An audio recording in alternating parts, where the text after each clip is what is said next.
कढ़ामल पूर्वगाड़िया सेवा समवाय समिति रे लक्षाधिक टंकार घोटाला अभियोग।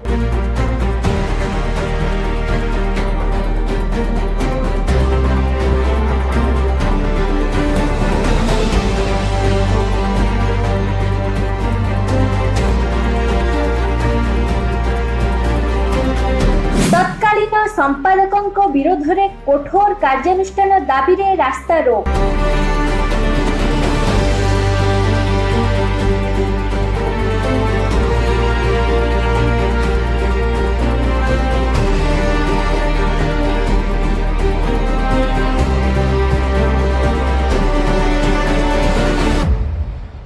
कंटिलो खोर्धा मुख्य रास्ता रे यातायात बाधाप्राप्त, पुलिस पक्षरु स्थिति नियंत्रण।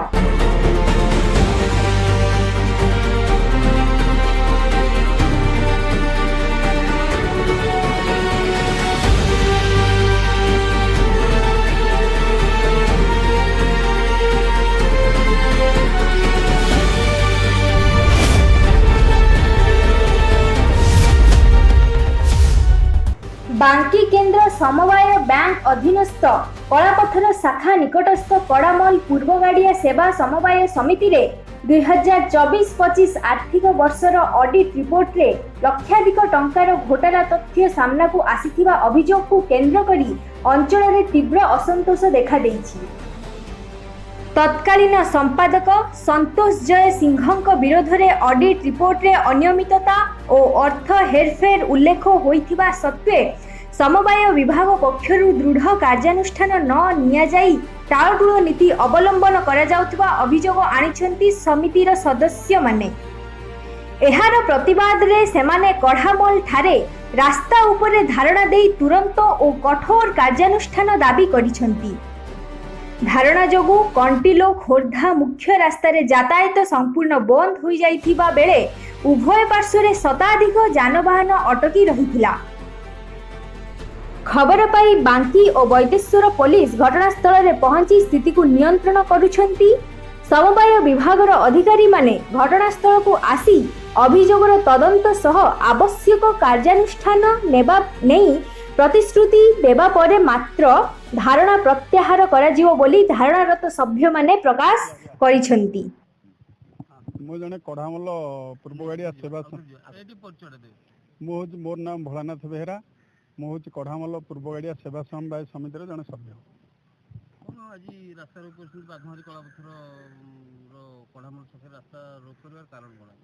रास्ता रोक कारण हूँ दीर्घ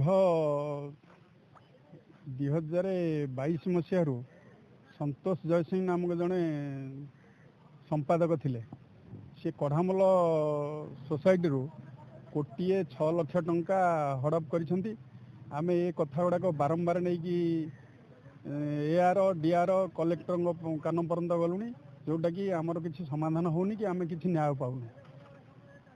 यार अभियोग करछंती कलापथर केंद्र समवाय बैंक एथर संपुक्त अछंती केते एआर हेतरे निजे संपुक्त अछंती जोटा कि एआर बहुत पैसा खाइछंती। से आमे जेते बारंबार ये कले भी से कोनोसी एक्शन नेलेनी कि आमको आम कथा कोनोसी प्रकार कर्णपात कले नाही।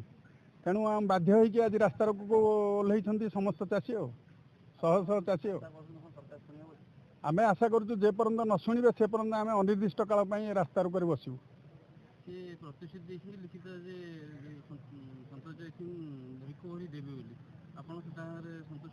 से आमे जे पर्यंत से न देइछि आमे केमति संतुष्ट हो। समस्त तांको से इलीगल तांको से एठी पियन हिसाब रे तांको रखिछंती तांको बड़ भाई की जे कि संतोष जय सिंह एगुडा सब करिछंती। कोनोसी कमिटी ताको रखी नाही फॉल्स दस्खत करके तांको एठी भी पोस्टिंग करिछंती कढ़ामल रे। कार्यानुष्ठान पे आमे चाहूछु से यथाशीघ्र ताको जो पंडालम रे आउ गोटे दायित्व देइछंती पंडालम सोसाइटी भी से हड़प करिछि।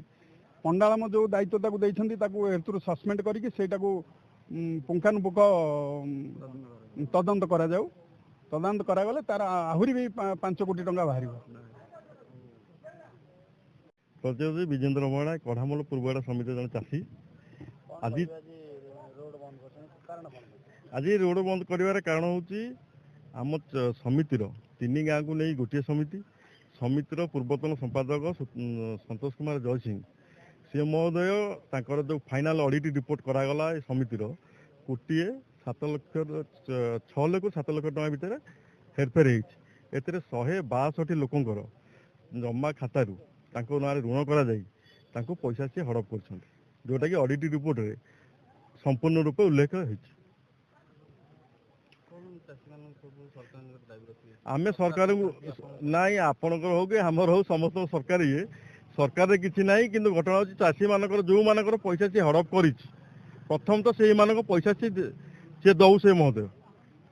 ଅଡିଟ୍ଟା ଯୋଉଠି ହଉଛି ହଉ, ଅଡିଟ୍ ରିପୋର୍ଟ ବାହାରି ସାରିଲା ପରେ ତା ନାଁରେ ପଇସା ରିକଭରି ହେଲା ପରେ ଏ ସରକାର କ'ଣ ଆମେ 4 ଥର ଲାଗେ କମ୍ପ୍ଲେନ୍ କଲୁଣୁ।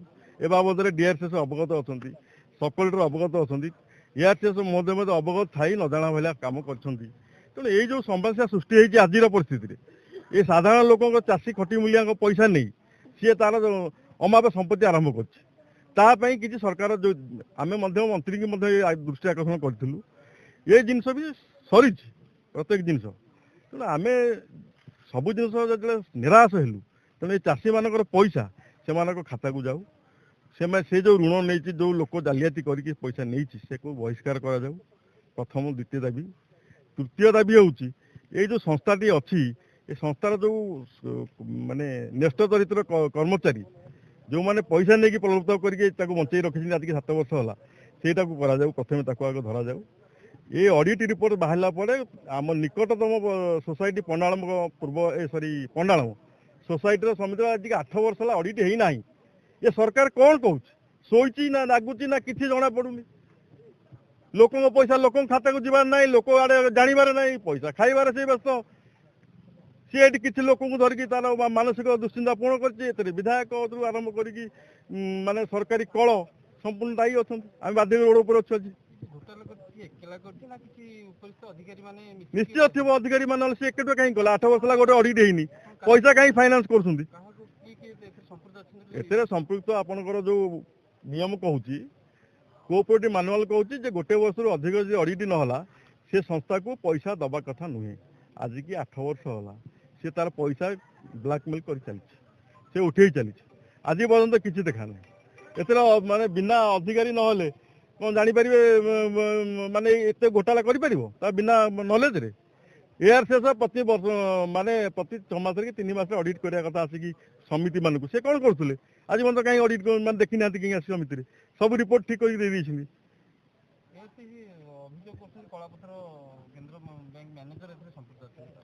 ନାଇଁ ନାଇଁ, ଏଇ ଯେଉଁ ମ୍ୟାନେଜର ଅଛନ୍ତି ଇଏ ସମ୍ପୃକ୍ତ ନଥିବେ। ୟାର ପୂର୍ବତନ ମ୍ୟାନେଜର ସମ୍ପୃକ୍ତ ଥିବେ, କୋଅପରେଟିଭର ପଟ୍ଟନାୟକ ବାବୁ ଯିଏ ଥିବେ ସିଏ ଏଥିରେ ସମ୍ପୃକ୍ତ ପୁରା ଅଛନ୍ତି। ତାଙ୍କର ମେଣ୍ଟେନ୍ ନାହିଁ, ଯାହାକୁ ଯାହା ଦେଇଛନ୍ତି ସେ ଉଠେଇ ନେଇଯାଇଛନ୍ତି। ପ୍ରକୃତ ତଥ୍ୟ ଅନୁସନ୍ଧାନ କରାଯାଉ। ଯଦି ଲୋକଙ୍କର କାହାର ପଇସା ସେ ନେଇଛି ସେ ଦେବାକୁ ବାଧ୍ୟ ହଉ। ସେ ସମିତିର ସେକ୍ରେଟାରୀ ହଉ, ସେ ସମିତିର ଯେଉଁ କୋଅପରେଟିଭ ମ୍ୟାନେଜର ହୁଅନ୍ତୁ, କି କୋଅପରେଟିଭ ମ୍ୟାନେଜର ହୁଅନ୍ତୁ, କି DRCS ହୁଅନ୍ତୁ, ARCS ହୁଅନ୍ତୁ, ଯିଏ ତାର ଅଧିକାରୀ ସିଏ ତାକୁ ଦେବ ପଇସା ବାଧ୍ୟ। ଆମେ ଦେବାର କିଛି ଆମର ନାହିଁ। ଆମେ ବାଧ୍ୟକି ରାସ୍ତାକୁ ଓହ୍ଲେଇଲୁ। ଏ ଚାଷୀମାନେ ଏଠି ଘରେ ଶୋଇଛନ୍ତି, ତାଙ୍କ ପଇସା ହଡପ କରିଛି, ସେମାନେ ଜାଣିନାହାନ୍ତି କ'ଣ ହେଇଛି ବି, ତାଙ୍କର ଲିଷ୍ଟ ନାହିଁ। ବାଙ୍କିରୁ ବବୁଲ ରାଉତ, ମହାଦ୍ୱାର ନ୍ୟୁଜ୍। ଜୟ ଜଗନ୍ନାଥ, ନମସ୍କାର।